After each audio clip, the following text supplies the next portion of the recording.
উত্তরপাড়া দোলতলা ঘাটে মা সরস্বতীকে বিসর্জন দিতে গিয়েছিলাম, কারণ এই প্রতিমাটি আগের বছর মানে 2024-এ আনা ছিল, 25-এ শেষ হয়ে মানে 26শে জানুয়ারি প্রতিমা নিরঞ্জন করা হলো। মা সরস্বতী আবার নতুন বিগ্রহ আনা হয়েছে, সিংহাসনে অধিষ্ঠিত হয়ে গেছেন। আর এই দায়িত্বটা আমার ওপরই এবছর বর্তে ছিল, তাই 7 পাক ঘোরার নাম করে কপাক ঘুরেছি ঠিক জানা নেই।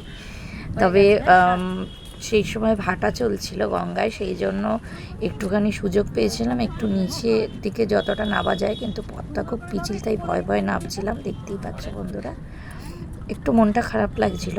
1 বছর মা থাকার পর আবার নতুন প্রতিমা হলেও পুরনো প্রতিমার প্রতি একটা তো ভালোবাসা জন্মেই যায়। পুরো 1 বছর পুজো করা হয়, তাই খুব সাবধানে ধীরে সুস্থে প্রতিমা নিরঞ্জন করছিলাম, ভাসান দিচ্ছিলাম। আর তারপরেই সকলের মাথায় একটু জল দিয়ে দিচ্ছিলাম। সবাই তো নিচের দিকটায় নামেনি, আমিই ছিলাম। আর এই হচ্ছে 26শে জানুয়ারির সকালটা শুরু, আর এইভাবেই দিনটা শুরু করেছিলাম। যাই হোক, সরস্বতী পুজো গেছে, 26শে জানুয়ারি প্রায় শেষ হতে চললো জানুয়ারি মাসটা। আশা করি সকলে খুব ভালো আছো। Welcome to my blog once again. সকলে ভালো থেকো, সুস্থ থেকো এবং অত্যন্ত ভালোভাবে কাটিও।